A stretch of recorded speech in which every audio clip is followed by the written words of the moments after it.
Hello दोस्तों, NCERT cafe में आपका स्वागत है। आज हम लोग न्यू एनसीईआरटी ज्योग्राफी क्लास 6 का चैप्टर नंबर 6 जो है हमारा देश भारत को पढ़ेंगे। ये परीक्षा की दृष्टि से बहुत ही महत्वपूर्ण टॉपिक है। आइए हम लोग इम्पोर्टेंट पॉइंट्स को डिस्कस करते हैं। भारत एक बहुत बड़े भौगोलिक विस्तार वाला देश है। उत्तर में यह हिमालय के ऊंचे शिखरों से घिरा है। पश्चिम में अरब सागर, पूर्व में बंगाल की खाड़ी तथा दक्षिण में हिंद महासागर भारतीय प्रायद्वीप के तटों पर लहराते हैं। प्रायद्वीप किसे कहते हैं? स्थल का वह भाग जो तीन तरफ से जल से घिरा होता है। भारत का क्षेत्रफल 32.8 लाख वर्ग किलोमीटर है। उत्तर में लद्दाख से लेकर दक्षिण में कन्याकुमारी तक का इसका विस्तार लगभग 3200 किलोमीटर है। 3200 किलोमीटर नहीं है, 3214 है, याद रखने के लिए 1234। पूर्व में अरुणाचल प्रदेश से लेकर पश्चिम में कच्छ तक का इसका विस्तार लगभग 2900 किलोमीटर है। ये गलत है, 2933। याद रखने के लिए 3 2 है, इसको इंटू कर दो 2 से तो 9 आ जाएगा। ऊंचे ऊंचे पर्वत, भारतीय महामरुस्थल, उत्तरी मैदान, असमान, पठारी सतह, तटीय भाग एवं द्वीप समूह स्थल रूपों की विभिन्नता को दर्शाते हैं। यहाँ जलवायु, वनस्पति, वन्य जीवों के साथ साथ भाषा एवं संस्कृति में भी बहुत भिन्नता है। इस भिन्नता में भी हम एकता को पाते हैं जो हमारी परंपराओं में दिखती है। यही कारण है कि हम एक राष्ट्र में बंधे हैं। वर्ष 2011 से अब तक भारत की आबादी 120 करोड़ से अधिक हो चुकी है। यह चीन के बाद विश्व का दूसरा सबसे अधिक जनसंख्या वाला देश है। लेटेस्ट में भारत जनसंख्या के मामले में पहला देश बन गया है। क्या आप जानते हैं बड़े देश जिनका विस्तार पूर्व से पश्चिम की ओर बहुत अधिक होता है, वहाँ पूरे देश का मानक समय एक नहीं होता। संयुक्त राज्य अमेरिका में 7, कनाडा में 6 मानक समय है। क्या आपको पता है कि रूस में कितना मानक समय है? रूस का 11 मानक समय रेखा है। ये इम्पोर्टेंट है, लिख लीजिएगा। स्थिति: भारत उत्तरी गोलार्ध में स्थित है। उत्तरी गोलार्ध में स्थित है। कर्क रेखा 23 डिग्री 30 मिनट उत्तर देश के लगभग मध्य भाग से होकर गुजरती है। कर्क रेखा गुजरती है भारत से। आइए हम लोग डिग्री और मिनट पे डिस्कस करते हैं। डिग्री, ये हो गया डिग्री, मिनट, ये हो गया मिनट, सेकेंड, ये सेकेंड। दक्षिण से उत्तर की ओर भारत की मुख्य भूमि का विस्तार 8 डिग्री 4 मिनट उत्तर तथा 37 डिग्री 6 मिनट उत्तर अक्षांशों के बीच है। पश्चिम से लेकर पूर्व तक भारत का विस्तार 68 डिग्री 7 मिनट पूर्व तथा 97 डिग्री 25 मिनट पूर्व देशांतरों के बीच है। अगर हम विश्व को पूर्वी तथा पश्चिमी गोलार्ध में बांटते हैं तो भारत की स्थिति किस गोलार्ध में होगी? ये उत्तरी पूर्वी गोलार्ध में होगी, ये वाला पार्ट। बहुत बड़े देशांतरीय विस्तार लगभग 29 डिग्री के कारण यहाँ के दो छोर पर स्थित स्थानों के स्थानीय समय में बहुत अधिक अंतर हो सकता है। 29 डिग्री 1 घंटा 56 मिनट, तो इसी को लगभग 2 घंटा कह सकते हैं। इस तरह की दूरी पर स्थित दो स्थानों के बीच समय का अंतर लगभग 2 घंटे का होगा। प्रत्येक 1 डिग्री देशांतर के लिए स्थानीय समय रेखा 4 मिनट का अंतर होता है। पश्चिम में गुजरात की अपेक्षा पूर्व में अरुणाचल प्रदेश में सूर्योदय लगभग 2 घंटे पहले होता है। आप पहले पढ़ चुके हैं कि 82 डिग्री 30 मिनट पूर्वी देशांतर के स्थानीय समय को भारत का मानक समय क्यों माना जाता है? इस यामोत्तर को भारत का मानक यामोत्तर भी कहा जाता है। भारत का मानक यामोत्तर क्या हो जाएगा? 5 स्टेट से गुजरता है। कौन कौन गुजरता है? यूपी, एमपी, छत्तीसगढ़, उसके बाद क्या हो जाएगा? आंध्र प्रदेश और उड़ीसा, लिख लीजिएगा। छत्तीसगढ़ सीजी। भारत के पड़ोसी देश क्या क्या हैं देखते हैं। 7 देशों की स्थलीय सीमाएं। 7 देश कौन कौन है? पाकिस्तान, अफगानिस्तान, चीन, नेपाल, भूटान, बांग्लादेश और म्यांमार।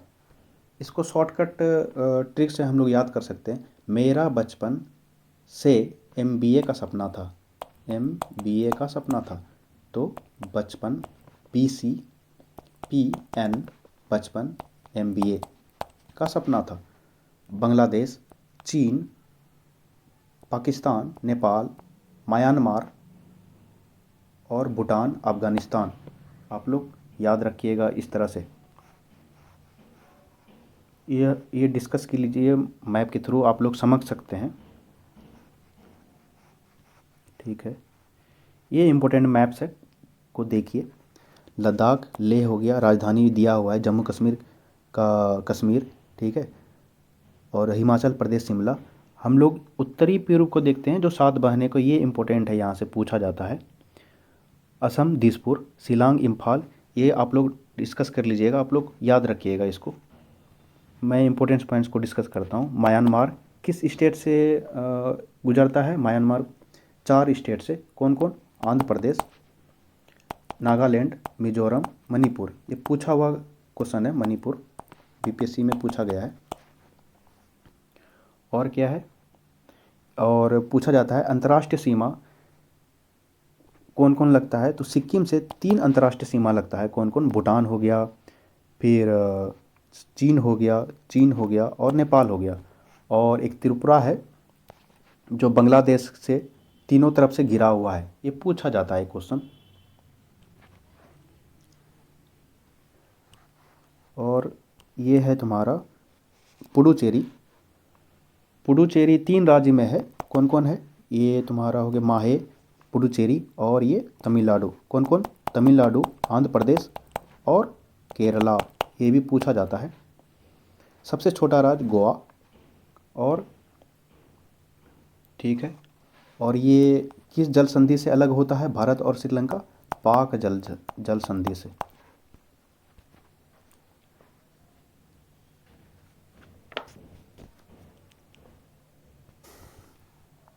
इनमें से कौन कौन देश हैं जिनकी सीमाएं समुद्र से नहीं जुड़ी है? दक्षिण में समुद्र में स्थित 2 द्वीप श्रीलंका तथा मालदीव हमारे पड़ोसी हैं। पाक जल संधि भारत को श्रीलंका से अलग करती है। राजनीतिक एवं प्रशासनिक विभाजन, पॉलिटिकल मैप को देखते हैं। भारत एक विशाल देश है। प्रशासनिक क्रियाकलापों के लिए देश को 28 राज्यों एवं 8 केंद्र शासित प्रदेशों में बांटा गया है। दिल्ली भारत की राजधानी है। राज्यों का निर्माण मुख्यतः भाषाओं के आधार पर हुआ है। सबसे पहले आंध्र प्रदेश 1953 में। आइए देखते हैं मैप को। ये हो गया वृहद हिमालय, ठीक है। फिर ये हो गया मध्य हिमालय, ये शिवालिक हिमालय, ठीक है। ये पूछा जाता है कि कौन कौन से नदी का क्रम है, ठीक है। तो देखते हैं।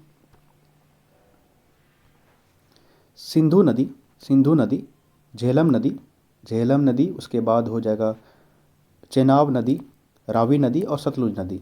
सिंधु, उसके बाद झेलम, चेनाब, रावी, सतलज। ये पूछा जाता है। आइए नीचे देखते हैं। जलोढ़ निक्षेप, ये नदियों के द्वारा लाई गई बहुत महीन मिट्टी होती है तथा नदी बेसिन में निक्षेपित कर जाती है। सहायक नदी, एक नदी या सरिता जो कि मुख्य नदी में किसी भी तरफ से आकर मिलती है तथा अपने जल को मुख्य नदी में विसर्जित करती है। भौतिक विभाजन, फिजिकल, भारत में पाई जाने वाली भौतिक आकृतियाँ विभिन्न प्रकार की है, जैसे पर्वत, पठार, मैदान, तट और समूह। ये इंपॉर्टेंट है, यहाँ से पूछा जाता है कितने भागों में बटा हुआ है? 1, 2, 3, 4, 5।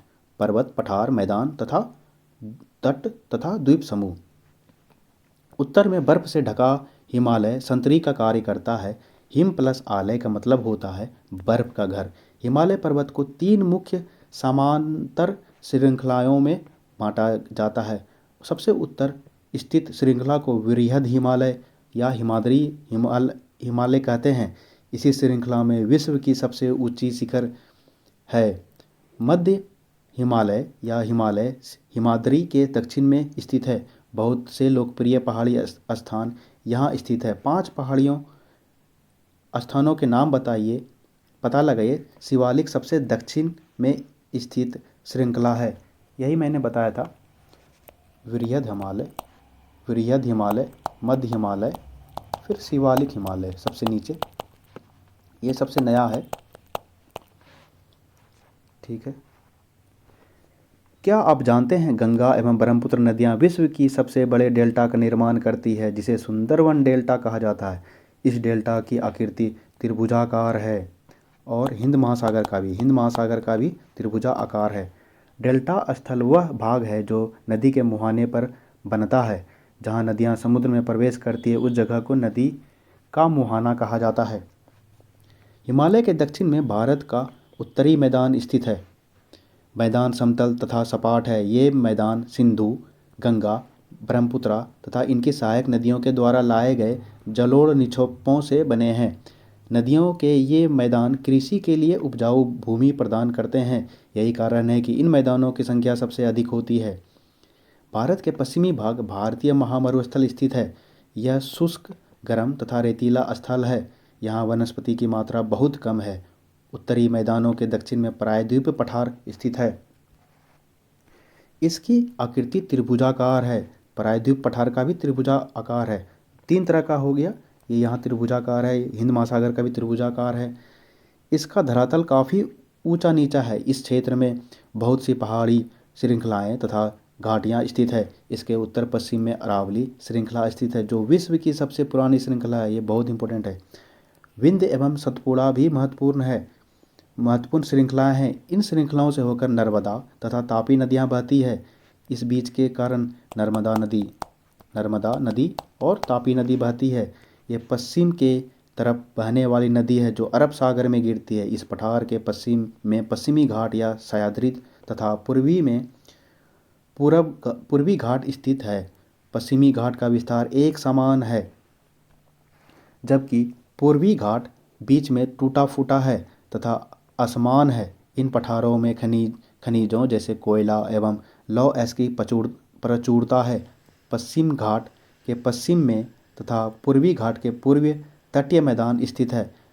पश्चिम तटीय मैदान काफ़ी संकरे हैं। पूर्वी तटीय मैदान अपेक्षाकृत चौड़ी है।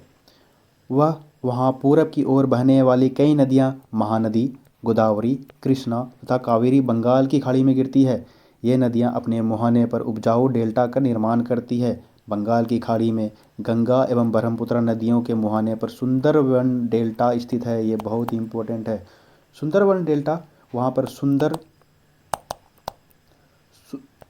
सुंदरवती एक तरह का पेड़ है, वहाँ ज़्यादा उगता है। उसके जड़ बहुत लंबे लंबे होते हैं।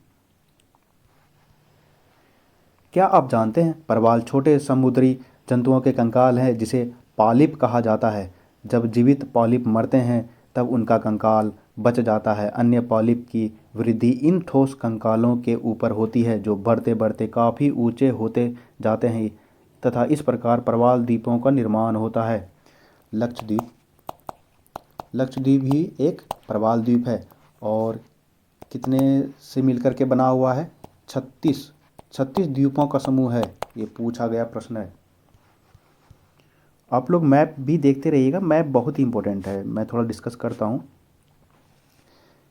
विंध्य सतपुड़ा रेंज के बीच में यहाँ से गुजरती है नर्मदा नदी, ठीक है।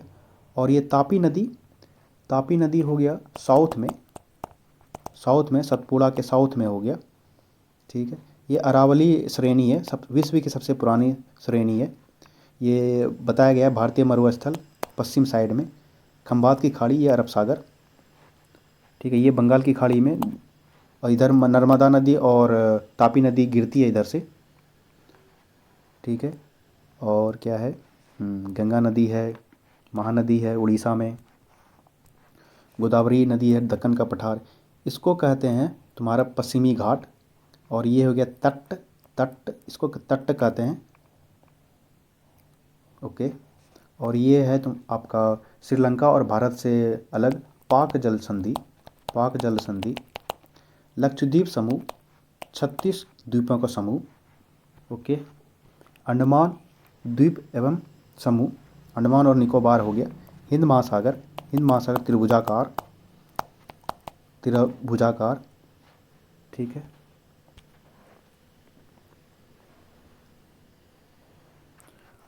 और क्या है ये, ये देखते हैं। और कुछ सीखें। बहुत सी लड़कियां का नाम नदियों पर रखा गया होता है, जैसे यमुना, मंदाकिनी तथा कावेरी। क्या आप अपने आसपास की किसी लड़की को जानते हैं जिसका नाम किसी नदी के नाम पे है? आप लोग पता कीजिएगा किस किस लड़की का नदियों के नाम पर है। और एक इम्पोर्टेंट क्वेश्चन है, उत्तर से साउथ में एक नदी के रूप में सजाने के लिए दे देगा, तो महानदी, महानदी, गोदावरी, कृष्णा, कृष्णा और कावेरी, ये लिख लीजिएगा। नॉर्थ से साउथ सजाने के लिए दे देगा, ठीक है।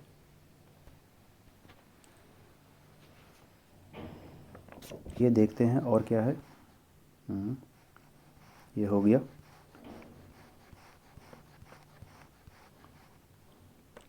भारत में दो द्वीप समूह है। लक्षद्वीप द्वीप समूह अरब सागर में स्थित है। ये केरल के तट से कुछ दूर स्थित प्रवाल द्वीप है। अंडमान एवं निकोबार द्वीप समूह भारत से दक्षिण पूर्व दिशा में बंगाल की खाड़ी में स्थित है। क्या आप जानते हैं कि कौन सा द्वीप वर्ष 2004 में सुनामी से प्रभावित हुआ था? समाचार पत्रों तथा लोगों से बातचीत के जरिए जानकारी प्राप्त कीजिए कि जब सुनामी भारतीय तट से टकराई थी तो किस प्रकार लोगों ने अलग अलग तरीके से इस चुनौती का सामना किया था। सुनामी एक विशाल सागरीय तरंग है जो समुद्र तल पर भूकंप के कारण उत्पन्न होती है। अंडमान और निकोबार में आया था उस टाइम। आइए कुछ अभ्यास प्रश्न को देखते हैं। भारत को कितने भौतिक भागों में विभाजित किया जा सकता है? कितने कितने? 5। क्या हो गया? पर्वत, मैदान, पठार, द्वीप समूह और तट। भारत की स्थलीय सीमा 7 देशों से जुड़ी है, उनके नाम लिखिए। कौन कौन सा है? चीन, नेपाल, भूटान, म्यांमार, पाकिस्तान, बांग्लादेश, अफगानिस्तान। बचपन वाला जो मैंने ट्रिक बताया था उसको देखिए। कौन सी 2 प्रमुख नदियां अरब सागर में गिरती है? कौन कौन सी? नर्मदा, तापी। गंगा एवं ब्रह्मपुत्र के द्वारा बनाए गए डेल्टा का नाम क्या है? सुंदरवन डेल्टा। भारत में कितने राज्य, 28 राज्य, केंद्र शासित प्रदेश हैं? 8। किन राज्यों की राजधानी एक ही है? कौन सा है? चंडीगढ़। किसका किसका है? पंजाब प्लस हरियाणा।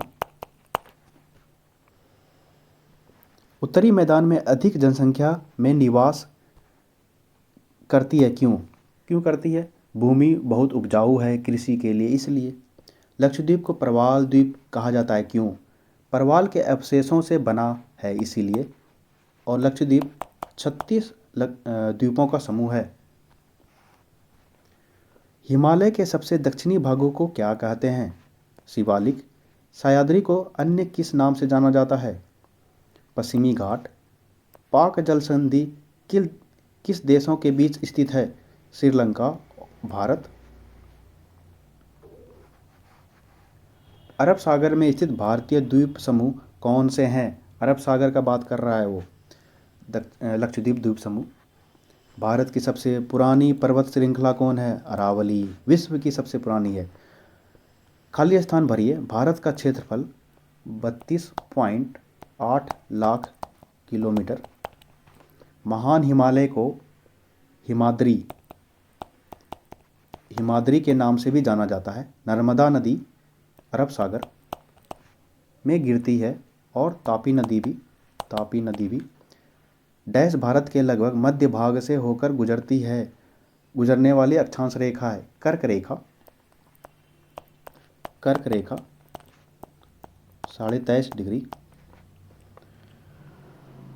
तो मित्रों, ये वीडियो कैसा लगा? अगर आपको कुछ सजेशन देना है तो कृपया कमेंट बॉक्स में दे सकें, जिससे मैं और अपने आप को डेवलप कर सकूं। ये मेरा नया चैनल है तो कृपया सब्सक्राइब कर ले और बेल आइकन को भी दबा दे, जिससे कोई भी वीडियो अपलोड होता है तो आपको नोटिफिकेशन मिल जाए।